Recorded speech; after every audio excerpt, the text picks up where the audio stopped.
In the beginning, Ford Cruller was very interested in reports of strange happenings going on out in this area called the Forgetful Forest, which was near a roadside attraction called the Questionable Area, where there were reports of strange animal behavior and strange physical properties like reversal gravity and super intelligent animals and things that were levitating that shouldn't be levitating. And he went out to research it, and he found the first deposit of Psychonium out there.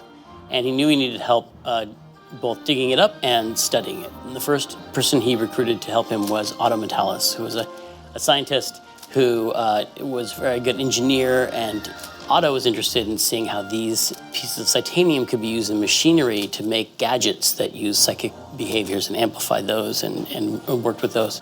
Otto knew of a woman named Lucretia Mux who had the power to control water with her mind, hydrokinesis. And he was like, we can use this to do hydraulic mining, wash the Psychonium out of these caves. And hydraulic mining is a little iffy, and so Ford didn't really know what to think of it. But then when he met Lucretia, he really liked her. They became a trio of people working out there in the woods.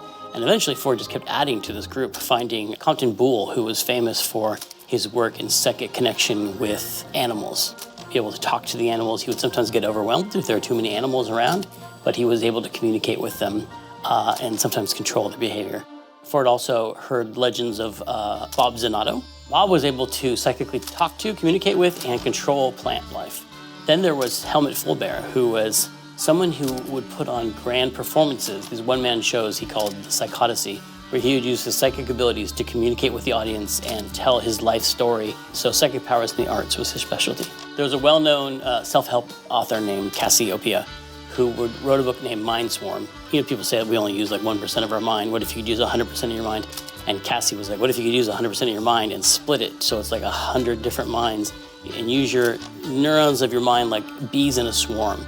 So that was the original Psychic 7. They would work out there in the woods. Ford and his team created a bunch of illusions in the forest that would keep people away. And they were researching all these different things, talking to animals and plants and putting on one-man performances. And similar to the old communes where a guru like Timothy Leary would talk about experimentation with the human mind, but this was just about psychic powers.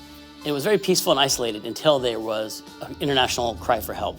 There was a super powerful psychic named Maligula that had taken over the country of Grulovia and was devastating the population. They begged the Psychonauts to come help. And they were like, you know, we're not in a military operation, we're just experimenting here out in the woods. But they were the only people with the psychic powers to control her. And they took on Maligula, and it was a grueling battle where each of those early psychics fought her and failed until Ford Cruller finally overpowered her and was able to subdue her. But he lost his mind in the process. His mind was shattered, and he became this man with many different personalities who couldn't control, but he was never the same after the Battle of Grulovia. This is where it all began. No, Raz. This is where it all ended.